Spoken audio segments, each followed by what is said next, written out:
Welcome to the Hot Rod Hangout Podcast. Whoop whoop. I'm Matt. And I'm Ashley. And tonight we have another one of the High Class Trash Invitational build-off contestants, competitors. This gentleman is in the outlaw class, Leonard Boschman. What's going on, man? Hey, man, I'm doing great. How are you all doing? Oh, just living the dream.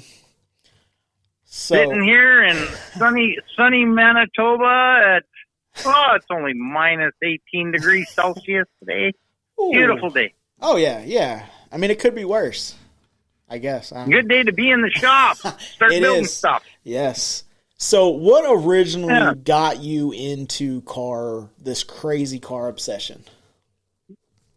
Well, the crazy car obsession, I had really no choice in it. It's a family. It's in our blood. It's in our veins. My dad and my uncle owned a GM dealership as I was a kid, so that was even before I was born. And I remember going to the dealership on my pedal bike, and I just had the interest in the guys working in the back, so I'd make an excuse. I'd almost flatten my own tires, so they had to put air in my bike tires so I could go there to the GM dealership and check out the cars. And of course, this is early 70s, right? So, or mid 70s, I guess, by this time. And, to see, I still remember clear as day when I was 6, 7 years old going there. I just had the passion for it right from an early age. Brothers, building hot rods and stuff, and my uncle, and I've always loved it. Very cool. So yeah. When you're born into it, and it's just, later on, I was in my elementary school, and I remember grade 7. So I'm 13 years old, and I was selling my teacher's vehicles from a dad's car lot. So, it's just stuff that is just, bred into me, planning, buying my first car. I bought a 48 Austin when I was 14 years old. And I saw it sitting in the bush. There's a tree growing through it. And I talked my brother in, let's go pick this Austin out of the bush, and jacked it up. And there's skunks living in underneath the trunk. I went, oh my goodness, what have I got myself into? But I dragged it home, and you know what? I eventually got that car done. And it's, I've just always had the love for it. And it's, we discussed before we hopped on here, you live basically close to where my dad grew up, and he has the same, similar story of, digging something out and working on it around that age. And he tells me, he had a little sister that he would put her in the front seat, and that used the lawnmower battery. Didn't have enough juice to crank it, but it had enough juice to keep the lights and the motor running. He'd push her down the back alleyway and tell her to pop the clutch, and then push it back in, hop back in it, and and kind of doing what you had to do to do it. And those are the stories that I wish, the good old days. Oh yeah. There's tons, even to this day, the grain trucks, some of the smaller farmers, they'll fire it up and put it in the gear, and then they'll jump out and they'll have their 10 or 12-year-old kids, okay, run this to the next quarter mile and then turn right and head down to our other field there. And when you get to the edge of the field, slam it into neutral and just let it coast. And if you can slide off the seat and hit the brake pedal, even better. It's just things that you do out in the country. So yeah, I remember my dad. They had a box truck with a granny low, and he'd pop it in gear. I couldn't reach it, but I could stand on the seat and drive it around the field. And that was kind of the one. That was being born to a gearhead or somebody in the car world. You always are.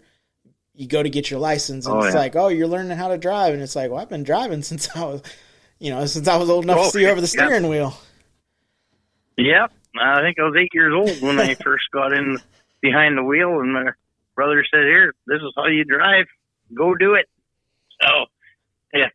And the benefit of living up there, you learn how to drive in all types of weather and conditions. And yeah. Well, I'm from a town of 900 people, so it's a small town. But, there's, a little city of 5,000 people 20 minutes from us, and then Winnipeg, our capital, is only an hour away to the east, and Brandon is 50 minutes to the west, which is our second largest city. So, we're kind of centrally located on the Trans-Canada Highway here in Manitoba, but we're only an hour and a half from the North Dakota border. So, a lot of us, we get our parcels shipped to the North Dakota border. We got an address there, and that's where we pick up our parts. So it's not uncommon for a quick afternoon trip to cross the line. So, I always wondered that, because a lot of places won't ship to, you read on the website, they won't ship to Canada.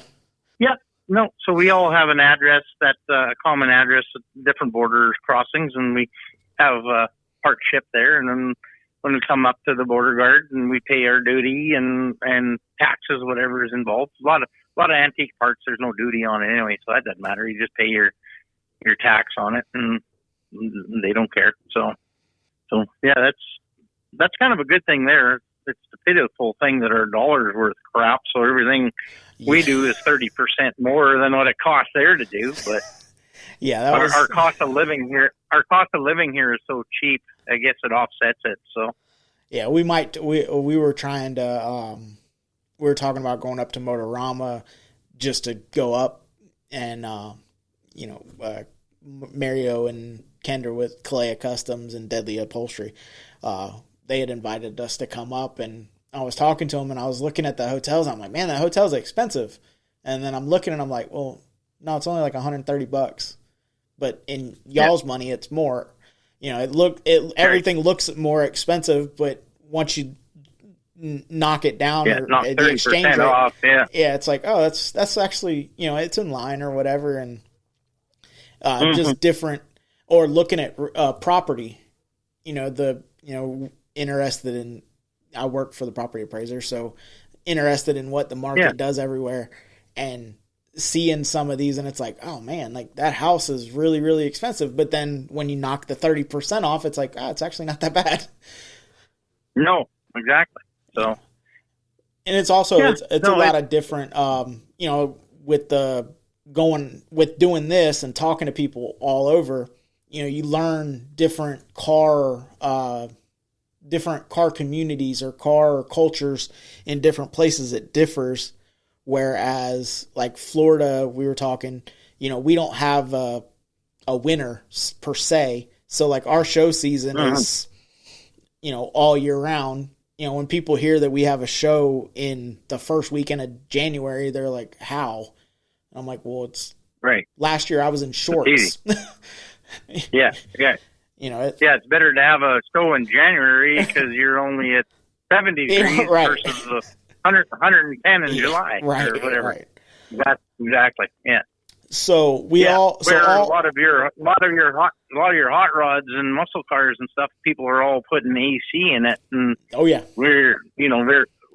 don't worry about that so much. We make sure we got a good heater and defrost.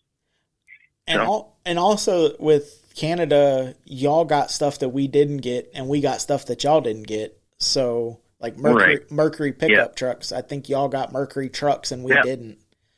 So Mercury, and we got the Beaumonts, which you got Chevelles. Well, we had Chevelles too, but the Beaumont is kind of a common vehicle around here. And then also the Nova was called something different up there too, right? A Spree or something. Yeah. We had Nova and Chevy 2. And, yep. So all of us car guys have that one car that got away. Whether we couldn't put a deal together, or we sold a car and regretted it as it was leaving the driveway. Well, what's that car for you? Well, when my dad had the GM dealership here, back in 1971, he sold an SS 454 to a guy locally 10 miles away. That guy only owned it for a couple of years, and he traded it for a motorcycle to another guy who just lived down the street. So this 71 Chevelle was like literally in their back door, just one town over in Austin. So that car, driven by the second owner in 1976. So, it had the crap driven out of it for this many years, had 40,000 miles on it. They ended up dropping the valve on the car. They pulled the engine apart. They didn't sleeve engines back then, obviously. They didn't want to spend the money on an engine, so they parked the car figuring someday they're going to fix it. That car sat from 1976. And when I got my drivers in 1986, I saw the car at this guy's farmyard, and I bugged him to buy it. And he finally got so sick and tired of not just me, but other people, he hooked on it with a tractor and dragged it in the bush. This is an original SS 454 LS5 car, and it sat there. So finally, my secretary at my office, her husband worked for this guy, and I said, I want to buy that car, and he goes, it's still sitting there. Finally, in I believe it was 2000 and I'm going to say 2014-ish, he finally gave in and sold me the car. And I restored it back to concours, like every nut and bolt, back to exactly the way it was when my dad sold it. Well, I did change the color because it was a green, and I changed it to black with the white stripes. But I had the build sheet and all numbers matching. That car, I built it, and I had it. I took it to a few shows, but I was scared to drive it. I had it black. I had it mint straight, and I'm just going, this car is so nice, and everybody wants to touch it and lean on it, and it's just black, and it's just like, oh. And then the guy that owned it, that sold it to me, his sister owned the Subway restaurant right close to us here, and she just sold out the restaurant. And I heard they sold this, and her husband was in my office, and he said, if you ever want to sell that Chevelle, you keep us in mind. And I ended up selling him the car because I knew that it went back to the original owner's sister, right? And I felt good about that. But hindsight now, I should have never sold that thing because my dad was the one that sold it new. Right. I still had the sold by sticker, the original on the trunk lid that I had new ones back from when my dad had the dealership, and I put it back on it. I still had original key tags and even oil change stickers. Like everything was to the T when this thing would have been in the showroom. So that's probably one car I really kicked myself that I should have kept it. But, that's hindsight is 2020, and that paved the way. That money, financed the next build here, next build there, and that's what we had to do. Well, and a lot of times, just what you just said, it's a tool for the next car, or the tool for the next, it's a way to get something that's going to better either make life a little easier in the next build, or a car that you've been on the hunt for. Right. Or. Yeah. I had it on display in my man cave and doing other customs for customers, and they'd come in and see this car, and they could see that we could build we call it Barrett Jackson quality. It was almost as perfect as you can get. So, and it's just, it's just one of those things that you're so proud of, but you're scared of driving it. So that's what made me sell it and, let them enjoy it. And you know what? They just had to write a check. They didn't put the blood, sweat, and whatever into building the car. So they were able to turn the key and go for ice cream 50 miles or whatever and drive it. And if they get a couple stone chips on it, that doesn't bother them like it would have me. So. Yeah. And that's the thing is of the shiny car stuff is, you build a car to make it so nice, and then you don't want to drive it, or you feel bad to scratch or something. That's my buddy Brad that did the paint work on it. He is so meticulous, and just, one thing is laying the nice paint, but, then spending 2 weeks after that doing the sanding and polishing and make sure this thing is ultra straight. And, it hurt me to, well, and especially painting it with it their fingers, and you want to, and it was black. And that's you paint a car black, it better be right. Yeah, exactly. So, and that's how I got into this rat rod stuff. I absolutely just love the fact that original patina, you can park it in a parking lot and it gets just as much or more attention than these shiny cars. And you don't have to feel guilty about driving it. And if you have to go down a gravel road, who cares? That's all the better. Yep. So we talked a little bit about some of the ventures in cars that you've done. What is currently the favorite car in the fleet? The favorite car? Well, man, I got a lot of favorites, but my favorite driver car right now, just to jump in and go and whatever. Back in 2012, I ordered a new Chevy Camaro from Nicky Chicago. And if you read back in the day when Baldwin Motion and Yanko and all those, and Nicky was kind of the leader of that muscle car area. Well, this guy, back in Chicago, Stefano Bimbi, he started that Nicky Chicago again, building these supercars. And I ordered one back in 2012. I got it in 2013. So there's only 9, or there's 13 made. I got number 9. And right now, that is my most favorite car because you got 640 horsepower, supercharged 6.2 liter with air conditioning, getting 28 miles per gallon. It's just such a beautiful car to drive. Convertible top, put it down, AC on, whatever. That's my most favorite car to drive. But then when I want to go and lay some rubber, I got a 73 Camaro with a 355 with one of those B&M superchargers. Puts out a pretty honest, probably 450 horse, but it just shreds the tires, and it's just one of those fun cars, and everybody sees a 73 Camaro and they go, wow, I remember having one of these, or my cousin had one of these, or my friend, whatever, in school, and it's just one of those cars where you can jump in it, and it's got factory AC too, which is rare for a Canada 73 Camaro, but so that also is a nice car.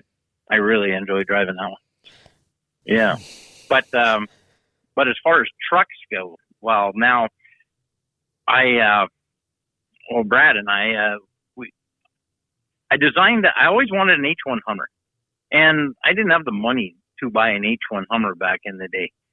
So what I did, laying in bed dreaming about this thing, and did some searching, and I saw you could order a fiberglass kit Hummer. I'm going, I think it was called Urban Gorilla. I was going to say Urban. Yep. Yeah. So then I thought, how about if a guy built one out of steel? So then I got thinking about this, and I found this guy in Alberta who was an engineer, and he built a lot of custom stuff. So I reached out to him, and I actually was in Alberta, so I had a meeting with this guy. He actually took all the specs very closely from an original H1, made it longer, and we took it to the specs that he had drawn on the AutoCAD, and we took it to a place in Red Deer, Alberta, and had it water jet cut all the pieces out of aluminum. Then I actually brought everything back here to Manitoba. We welded it together in my shop.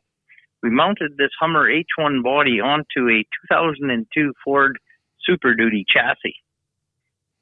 So this brand new Super Duty I think it had 400 miles on it. A farm bought it, and they dropped a round bale on the roof and squished it. And so the body was shot anyway. So I taken the body off. I built this Hummer body, and over a course, I think 2003 is when I started on it, and I finished it in 2008. It was like a 5,000-hour project. Painted it like a P-51 bomber because Brad, like I say, my buddy there, he was a military boy growing up, and he said, we should paint this thing like a bomber, like have that military theme. So that's what we went ahead and did. And this thing won every show that we went to. I even drove it to Indianapolis back in 2009, I believe it was. Won there were like 4,500 trucks at this fucking national. And I won the best engineered, I won best paint. There's a whole bunch. And then the guys said, okay, we're going to do the award for the longest driven. And I said, well, we drove it from Canada. They were, what? You drove this show truck from Canada? Oh, yeah. And since then, I've put on almost 20,000 miles driving this truck over those years. I've driven it to Las Vegas to the SEMA show. It showed really well there. I had it to Lincoln, Nebraska, and actually I went with the Hot Rod Tour in 2019.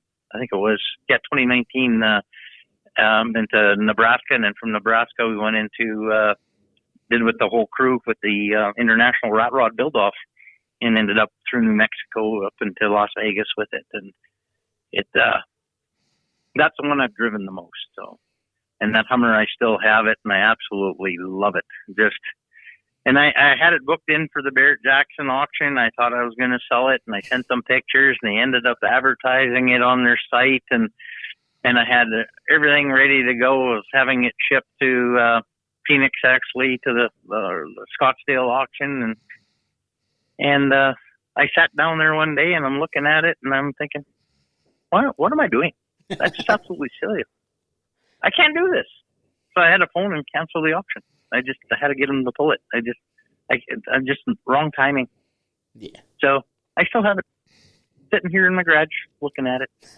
So. And you had mentioned, you drive, when you're driving the 73 and people, oh yeah, my brother had one or something like that. That's the biggest thing Absolutely. that I like about, the older cars is you don't even have to really be a car person for that car to evoke an emotion. We pull up in Ashley's 54 and, little old couples, I took her on our first date to ice cream in a 54. My dad had a 54. My grandpa had a 54 on the farm, and he'd let us drive it around. And and just even if you're not a car person, they might have the car wrong. It might have been a shoebox Ford, but it's the same shape or it's the same age, and it brings them back. And it's amazing! It's amazing. Yeah, my #54 Chevy truck that I did for Rotstock 2024, and driving it. Gas Phillips takes you half an hour because everybody wants to talk and people are taking pictures and passing by you on the interstate, and you got the thumbs up, and the next thing you know, the cameras are coming out and people are filming you passing them, and then they slow down so you can pass them so you can film the other side. It's just it's a great feeling. So, absolutely. So we mentioned that you are one of the outlaw class builders for the High Class Trash Build-Off. So what is your entry? Tell us a little bit about the build that you got in your head. Well, it's a 1937 Chevrolet truck, which I bought when I was 16 years old from a local farmer 3 miles out in the country here. It was a running and driving truck when I got it. It had a rotten wood box on it that I threw out. And I thought, someday I'm going to do something with this truck. Well, life got busy. And then the next thing you know, you're getting married. Next thing you know, you're getting kids. And trucks put aside. And there's trees going around it now. And then, well, someday I'm going to do something with it. And then I bring it over to the shop. And I'm planning. And then it gets put aside. And so now it's sitting in my backyard here where it's been for 9 or 10 years. And I look at it pretty much every morning when I have a morning coffee looking out my window. I think someday I'm going to do something with it. And then, you know what, this Jeremiah talking about this, got to do it. And I went, you know what, I'm finally going to do something with this truck. What? I'm not too sure. So then, I pitched a couple ideas around, and I said, years ago I had a monster truck, and I sold the monster truck without the engine, and I kept that. It's a 502 big block with a 1071 blower. It's alcohol injected, and it's a killer motor. Like it's got to be close to 1600 horsepower. It's just an animal, but it's sitting here. I got it all freshened up. I got a turbo 400, 4500 stall, trans brake, and that transmission's ready to go. I got a Dana 60 that's all narrowed from another race car. I've got all these parts, and I'm thinking, I could piece all this together, and I could build a pretty cheap unit. And talking to Jeremiah about this, and he said, well, if we cap the budgets off with, for the newbies or for the blue collar, you're going to far exceed this. And I said, well, depends what you call exceed. What do you got into this or what? And he goes, no, you still got to put a value on it. Yeah, that's true. Maybe we should just have another class so we don't have to have a value. So then he comes across and announced this outlaw, and then he messaged me and he says, oh, it's kind of because of you I'm doing this. I went, oh, well, thank you.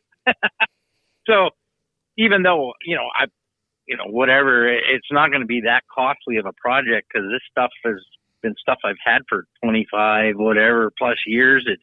It's old parts that I've freshened up. It's all old school stuff, but you know what? It's going to make one heck of a project. So I got the motor, transmission, rear end. I got this 37 Chevy. I'm going to have to build the chassis. Well, I'm looking through Marketplace, and I was so close to me within an hour and 10-minute drive. And this guy used to race the American circuit with all the high-end racers. He ran a pop alcohol dragster, and he advertises a pro stock chassis that was run by a Ford-sponsored famous racer in the States, and it's a certified 7-second chassis. I went, wow, would that be a killer chassis for this thing? So I'd mentioned to him that I'm doing this build off and I want to deal on it. And he says, how about you give me $800 and you can have it? And I go, are you kidding? There's like 10 grand worth of chrome moly here, man. It's unbelievable. And he says, how about $800? You can come and get it. I said, absolutely. So I've got, like I say, it's an ultra cheap project, but it's going to be super killer. So I got that. So I took a picture of the chassis. I took a picture of the body, took a picture of the engine, and I put it in the old Chat GTP. I've never used this Chat AI crap before. And I said, what would this thing look like as a race car? And boom, within about 5 minutes, it pushes it.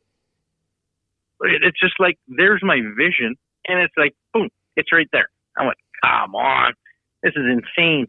So I kind of shared that picture online, like with my Rat Rod group there. And it's just like, I have to build this now. I just have to do it because I've got a picture of it already.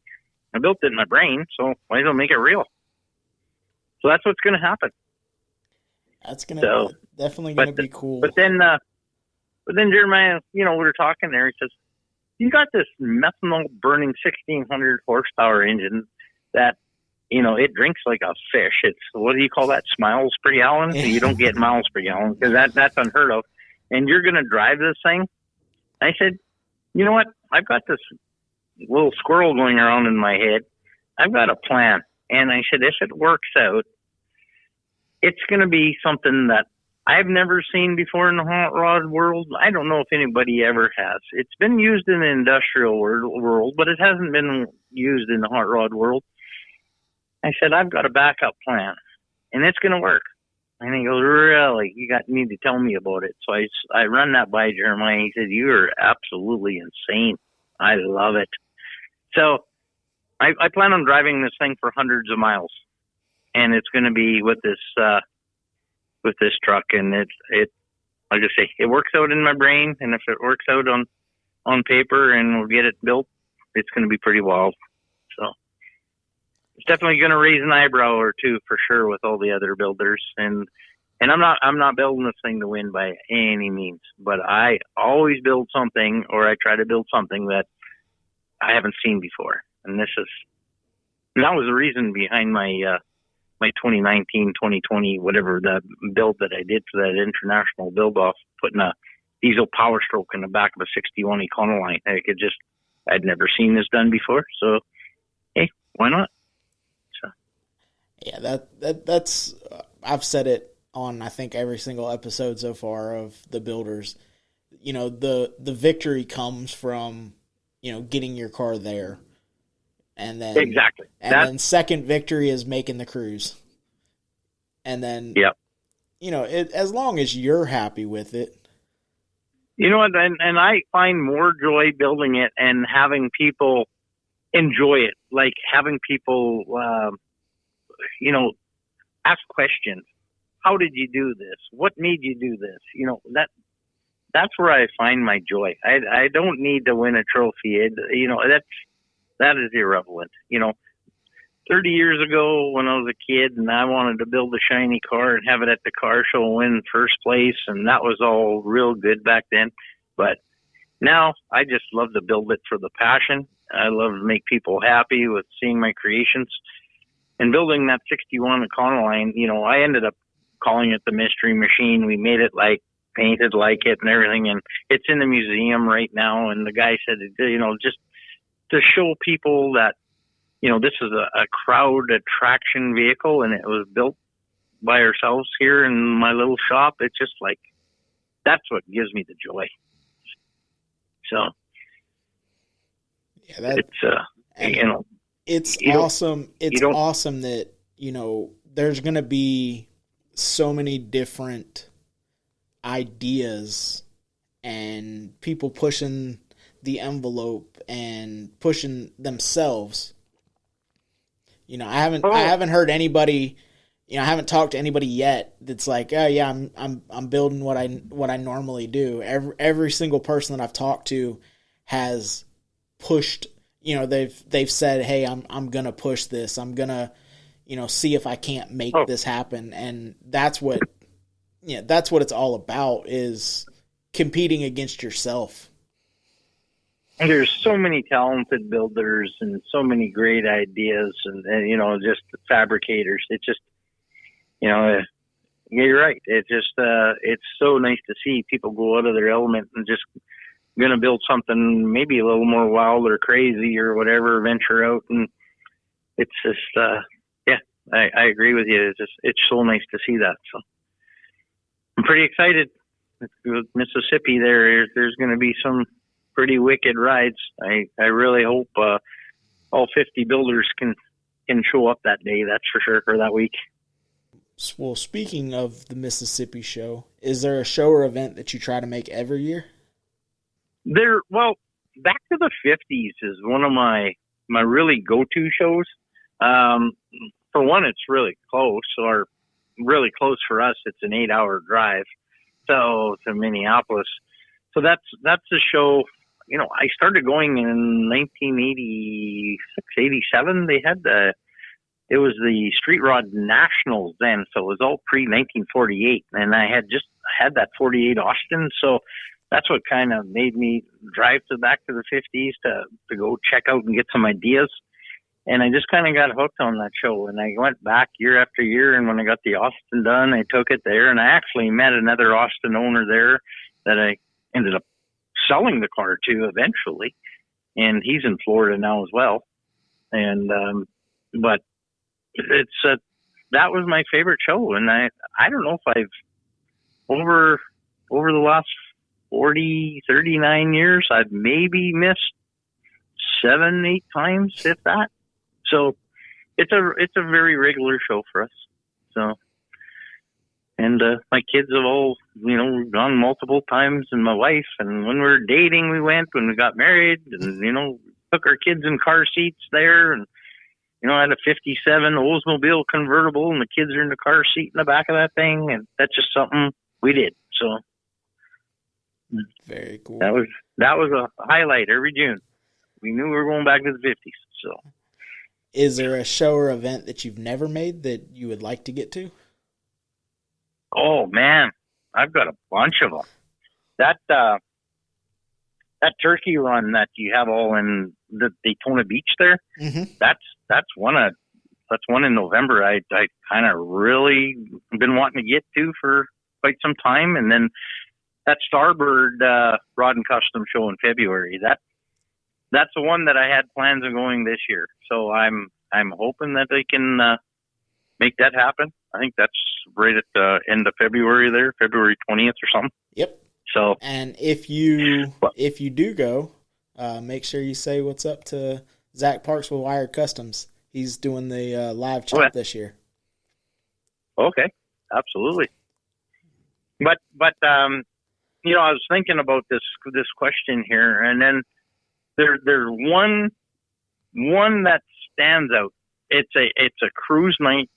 I've been watching it for all my life, and it's called the Woodward Dream Cruise in Detroit. It's I think it's in the middle of August, and there's thousands and thousands of cars that do this cruise, and I guess there's different car shows all over the place.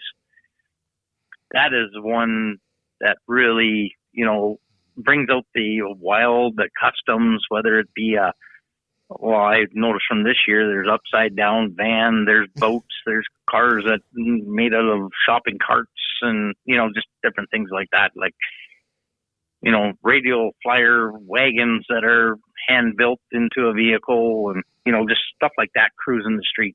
Just weird stuff that I love. So that I think I'm gonna obviously put on my bucket list to do too. So I do have many that I want to do. It's just being where we're located, everything is a couple day drive away. So yeah, that kind of where we're at. I mean, we Turkey Rod Run, that's a show that we try to make every year. We missed it this year just because everything else going on. But for us to go to a show, a lot of shows are either middle of the country or West Coast. There's a couple of East Coast shows too that kind of are more our style.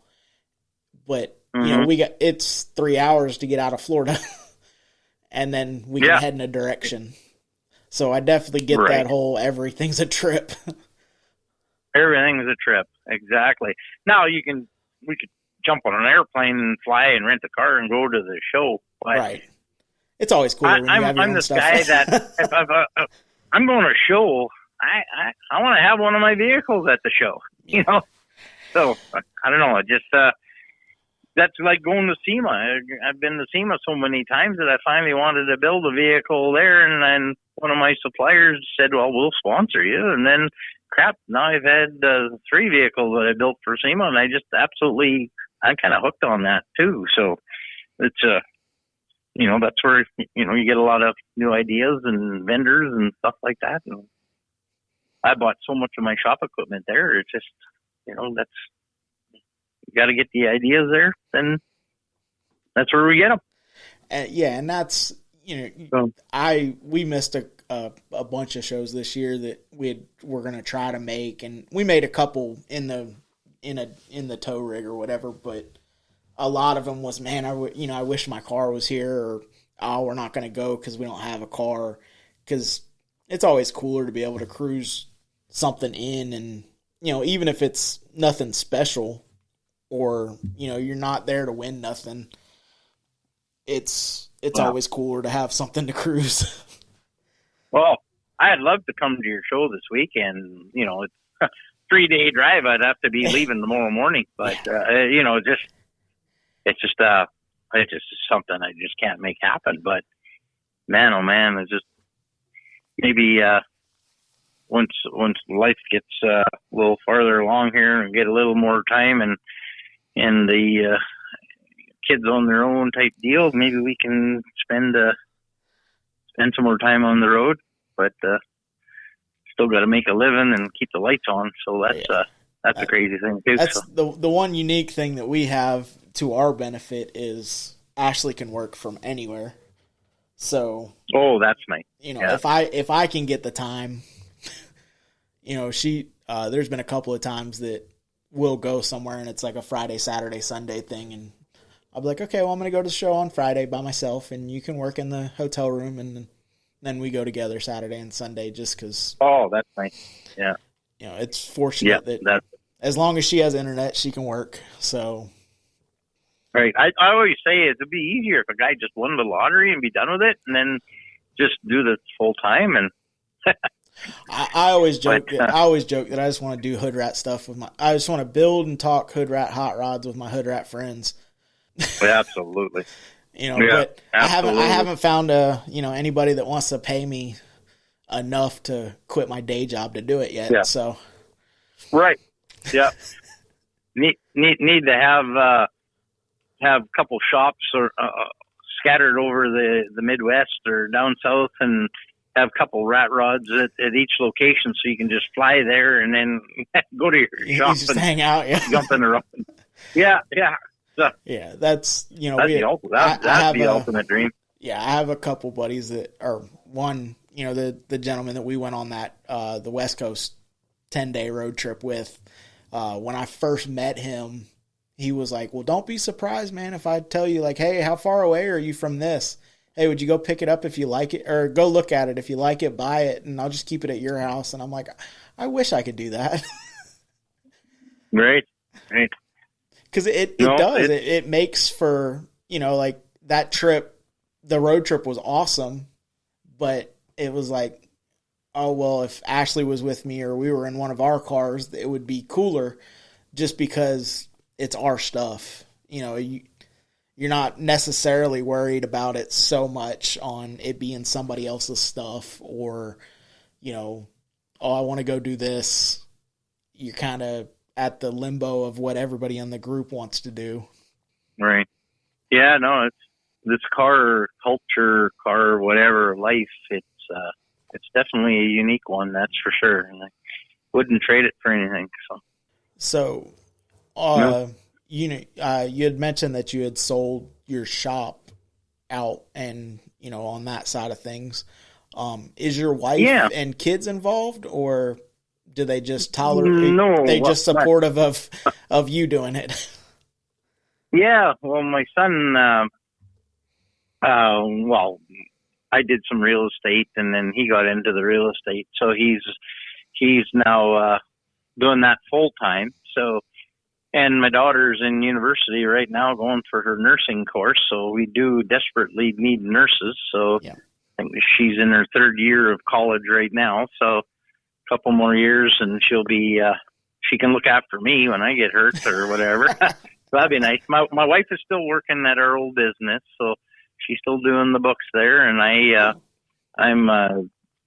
did sell out the auto body shop that I had in the mechanical repair shop, but I still kept my dealer's permit. So I still buy and sell vehicles and do my own repair on the vehicles I sell and stuff. And, little painting, touch ups and stuff we got to do. If we've got a banged up fender or door or whatever, I still know how to do body work and still know how to paint. So I haven't forgot that stuff, but that making a living is cutting into my hot rod time. So I said that I really pushed hard in 2025. I did a lot of hours, a lot of builds, and I said, because 2026, with this build off coming up, I am dedicating my whole year to doing a couple builds. So I've got one deck truck that I'm building right now that I can haul my vehicles around with, and then I'm on the 37 Chevy right after that. So hopefully in March I'm on to that full time, and I'll be a full year. Whatever it takes, I'm doing it. So I'm not doing customer work, no nothing. I'm just balls to the wall. I'm doing that full time. Yeah, that's the one thing when I had Jeremiah on and he was telling about the time span. I was like, man, that makes it makes a bunch of sense to give y'all a longer time to build, because you get to take that chance to, you're not trying to make it work day of. You can put a couple miles on it, find that nut that you meant to go back and tighten, or why is one headlight working, the other one don't? Oh yeah, that's right. You got to get those bugs worked out. So we were talking about my Cadillac. I'm trying to get it running, so it'll load itself in a trailer to go up to our show. Mm-hmm. And I'm like, there's 2 wires of the Holly system that need key on power, and it has to keep 12 volts while it's cranking. And I'm like, I'm looking through the Cadillac wiring, and I found one wire that does it. And I'm like, okay, well, that's one, but I can't make it share the wire. So I'm like, you know what? Okay. I have battery right there, and I have 2 toggle switches, so we'll just make a switch. And I'm like, and it'll be temporary. So I was like, but I can't have exposed wires. So I had an Amazon box laying there that was about the size of the switch panel I had. And I'm like, looks looks like this is how it's going to go. Right. Yep. Got to improvise. Exactly. It's like, you know, you get, I will never claim to be a wiring expert, but adding power windows and power door locks and stuff that comes in a 62 Cadillac doesn't help the situation. You want to see wiring? My deck truck that I'm building right now, I've got a 1972 Dodge D600. It was a 5-ton grain truck, or 4-ton, whatever the D600 is, big, heavy anyway. And I ended up buying a 2024 International school bus, pretty much a brand new bus that got clobbered on the side, and the insurance company wrote it off. And it's this long bejeebers bus, and I thought, who is going to buy a school bus, and how are you even going to fix that? So I ended up getting it from insurance really cheap, and I tossed the school bus body off, and that 72 Dodge body fits on there actually quite nicely. You got to widen front fenders because of the wider stance, but now I've got the extended frame that is going to work really well to be a car hauler. So I'm taking that whole school bus wiring harness. And I don't know if you know how much wiring is in a school bus with all those extra lights and bells and whistles, and it's called Leave No Student Behind. So it has a shut-off switch at the back door that you got to trip every time you shut this thing off. And it's just like, so I've got the whole harness out laying in the floor of my shop, scattered out, and I've got to separate everything that I don't need and do need.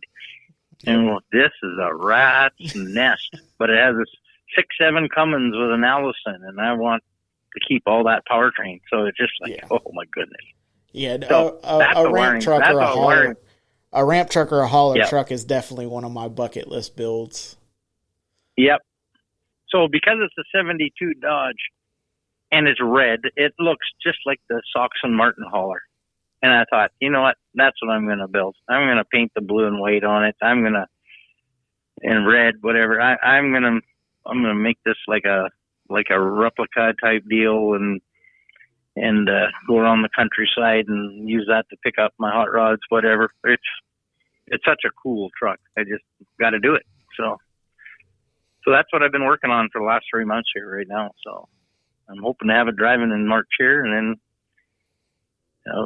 that'll be my runabout. So, well, what is? Yeah.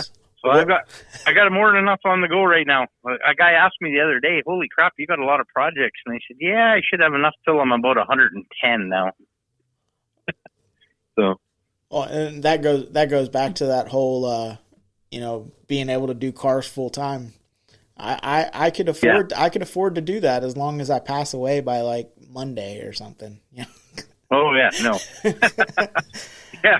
And my thing is I can't. I can build them, but I can't keep them all. So I've got to liquidate a few here and there to finance the next one. So. Yeah. Well, and that's what we were talking about before. With building cars, I want to be able to build cars and then just recycle them. Like, okay, I've done that. Now let me build something else for me, and that car can go to, that car can get sold so I can afford to build the next. Because, we all have it in our heads, the next build or a build that's a future, I want to do a ramp truck.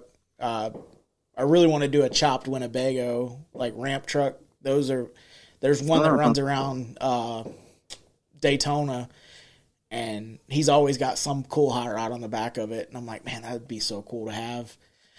Wouldn't it? Yeah, exactly. So yeah. I remember being at Steve Darnell's shop there, and we're looking at the stuff, and it's just makes you foam at the mouth, just like, oh man, I love this, I love that, I got to build that, and it's just like, oh, yeah. That's the thing about going to some of these shows. It's like I add at least one car that I'm like, oh yeah, I'll do that. I'd like to build one of those one day, or put your own flair. You see something and you're like, oh, I think I could do it different and better. Like we were talking, your mystery machine, doing stuff that nobody has seen before. And, right. It's like you come up with a different solution. And, that's what... 6-liter power stroke, on air, slammed down with a dually, a narrow Dana 80 in the back that had a what did I have? 4 inches on one side and I think 5 1/4 on the other of axle tube. Yeah. This Dana 80, 3 feet long. It's just like, how are you going to put dualies underneath there? Oh, I'll do it somehow. It worked. So what is one piece of advice that you would give somebody that's trying to get into car culture or car life? One piece of advice. It just, I don't know. There's so many. I hear a lot of times people say, if you got the passion, you got the dream, just go with it. Just do whatever it takes to do it. Follow your dreams. I've always looked up to that. Another little key of advice, I guess, is for me, trying to remember something. So I guess when you get an idea, let's say in your brain, and you're trying to, okay, I'm going to remember that. And then a couple days later, you think, what the heck was I supposed to remember? So with the power of our phones now, if there's, let's say, a really cool emblem on a car, I'll point to it and I'll take a picture of it to remind me. Or if I'm laying in bed and I think of something, I'll roll over and grab my phone and I'll put it in my notes. Yep. I'm always making notes. I'm always taking pictures. So many pictures of everything. If I see a cool wheel, I just take pictures of the wheel, take pictures of the tire size to remind me. Or if I, see like a cool build, or like some of your posts on your Cadillac or whatever, I'll screenshot it and I'll make a little note to remind me of something. Just say, do your passion, do your whatever, but make notes, take pictures, memories. You can go back later and go, oh yeah, that's what I did. So that's what I always tell people. You know what? Just document the crap out of everything. And then, when I build all my cars, I document the wiring harnesses. I draw blueprints. When I have a wiring problem, I can just go back and go, oh yeah, that's what I did. Why did I put 4 different ground points? Why did I do that again? Oh yeah, now I know why I did that. I got to drop the headliner because there's a ground wire right there or something. So especially that's what wiring. I'd like. Take a picture of it before you tear wiring it apart. Especially. Yeah. So document and take lots of pictures. That would be the guy getting into the car scene. Yep. You gotta do something to remind you of what you did or what you want to do or what you need to order. Just pictures and notes goes a long way. That's a good advice. So before I run through our list of advertisers, is there anybody that you would like to give a shout out to, a thank you, or whatever? Oh, thank you to definitely all the car club guys that invite us to their shows and part of the Rat Rod magazine, Jerry and Tracy there, inviting us to this rat stock, and the guys that have opened up their, Troy there in Nebraska that has invited us and treated like family, Jeremiah, everybody that I've met on this journey, they are absolutely so nice people. It's just, and not bad mouthing the people that are into the muscle cars or the show cars thing. That's a little bit more of, I call it cliquey club. I don't know if that's the right word or not, but I just love this group that I'm part of now with the rat rods and I don't know, everybody's just a little more my level-headed, I don't know, call it redneck. I don't even know what you call it, but I love it. I'm absolutely enjoying that stage that I'm in right now. So Very yeah, cool. so I definitely shout out to that. Shout out to my wife and kids for helping me along. They've been behind me my whole life, especially my wife. Like, wow, let's just put up with all my bills is something else. So yeah, it's just but you know what? You got to have a partner. You might as well have a partner that enjoys your hobbies just as well, because it always makes it easier. I say it's always easier when your significant other at least tolerates. You know what? She's been into it from the word go. When I had show cars, you know, she was there polishing and crap. I built one of those Geo Metros one time. We call them Pontiac Fireflies here in Canada, but again, that's another car that you guys call Chevy Sprint or whatever. Mm-hmm. And I built a Chris Alston chassis and big block Chevy in it, and we called it the Pro Fly. And she was underneath that thing. I had it up on the hoist, and she's the one with the wax, and we're cleaning the floorboards and the roll cage and everything before a show. And she got in there, and she just, you know, did everything that she could to help. And then at the car show, she's describing everything about this vehicle. I'm going, man, I'm proud of you. So, yeah, significant other definitely. He's got a big shout out right there. Very cool. And guys like you that actually spread the word. You know, you gotta, without having guys like you, then how do people even know about guys like us, right? So, well, I appreciate y'all. The power of social media and now it really is huge. So yeah, and social media, it's a double-edged sword. So keep up the good work there. I appreciate that. And, you know, social media is a double-edged sword because it makes it, you know, there's positives because it gets, you know, you can get the word out. You can learn about stuff that, you know, isn't necessarily in your little local area. But also the one big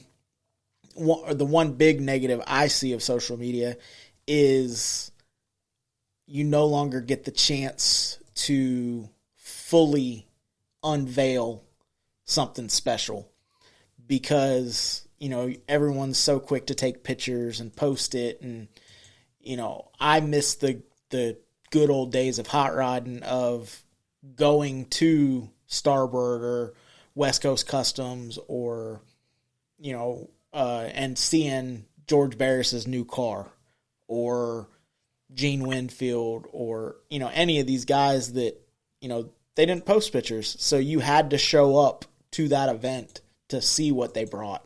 But on the flip side of that, you're also seeing how stuff is getting done. So it's a way to learn. You're being able to pass knowledge on.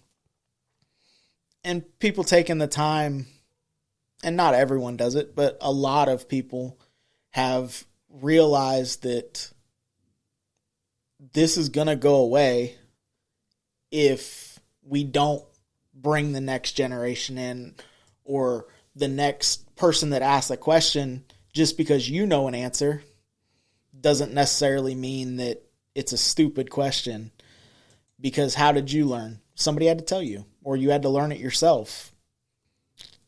But before we get out of here, I just want to give a big shout out to Why Not Fab. You can check them out on Facebook, Instagram, and TikTok. Go check out Throttle Addict. Use the code word Hot Rod to get saved 15% off. Johnny Jalopy killed it on the show logo. Hopefully y'all came to the hangout and picked up some of his art. If not, go to Facebook, YouTube, JohnnyJalopy.com. Low Income Clothing, Facebook and Instagram. Wrenching for the Future, getting kids back into the garage. Facebook, Instagram, and TikTok. And a huge shout out to Psycho Fab. By the time this episode comes out, my Cadillac should be up there getting some paint thrown at it.